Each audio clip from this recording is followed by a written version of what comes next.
ce qu'on doit faire. Voilà.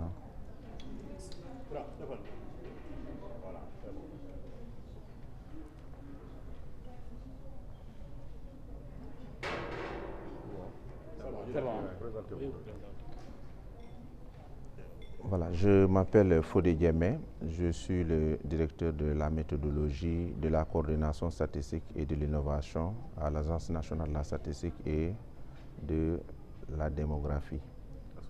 Est-ce que vous pouvez revenir sur cette réunion technique du comité technique des programmes statistiques que vous organisez aujourd'hui? Voilà, effectivement, la réunion d'aujourd'hui rentre dans le cadre normal du fonctionnement du système statistique national. Dans les textes qui régissent le système statistique national, il est prévu en principe l'organisation de 2 réunions statutaires du comité technique des programmes statistiques. Et donc, pour aujourd'hui, nous sommes à notre première réunion comptée pour l'année 2025. Et pour cette réunion, il est prévu de revenir sur le partage et la validation de l'étude portant sur la rationalisation du système statistique national et la gestion centralisée des ressources du système statistique national. Donc ça, c'est le premier point.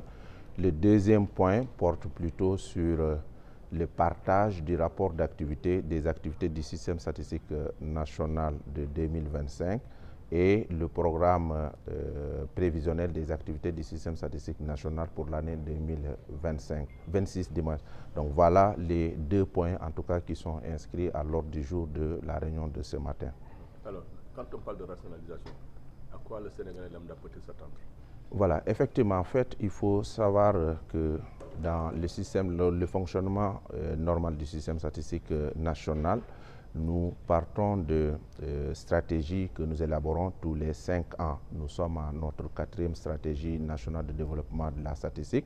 Et donc, durant l'évaluation des stratégies 2-3, il est ressorti la nécessité de réorganiser le système statistique national, puisque ce dernier fonctionne à 2 vitesses. Quand vous prenez le système statistique national, vous avez d'un côté une agence super dotée, bien outillée en ressources humaines et en ressources financières. De l'autre côté, vous avez les autres acteurs du système statistique national qui se trouvent dans les départements ministériels. Mais par contre, dans ces départements ministériels, quand vous y allez, vous trouverez moins de ressources humaines qualifiées. Vous y trouverez moins de statisticiens, moins de démographes, ça c'est 1.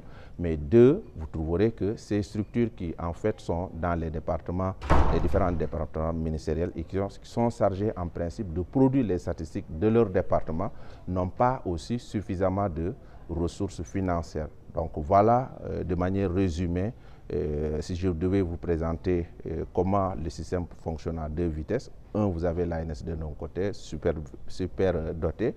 2, de notre côté, vous avez les services statistiques sectoriels qui sont véritablement pas du tout dotés en ressources humaines ou en ressources financières.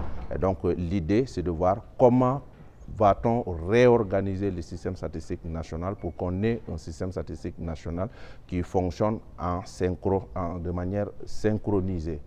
Et donc l'idée, c'est au lieu de penser à capaciter ces structures statistiques sectorielles individuellement, ce qui serait très onéreux, il va falloir dans un premier temps faire un diagnostic, voir comment va-t-on les réorganiser et sur cette base, on va lancer de nouveau un système statistique national qui sera véritablement fort, puissant. Est-ce que cela ne va pas engendrer des coûts supplémentaires à l'État?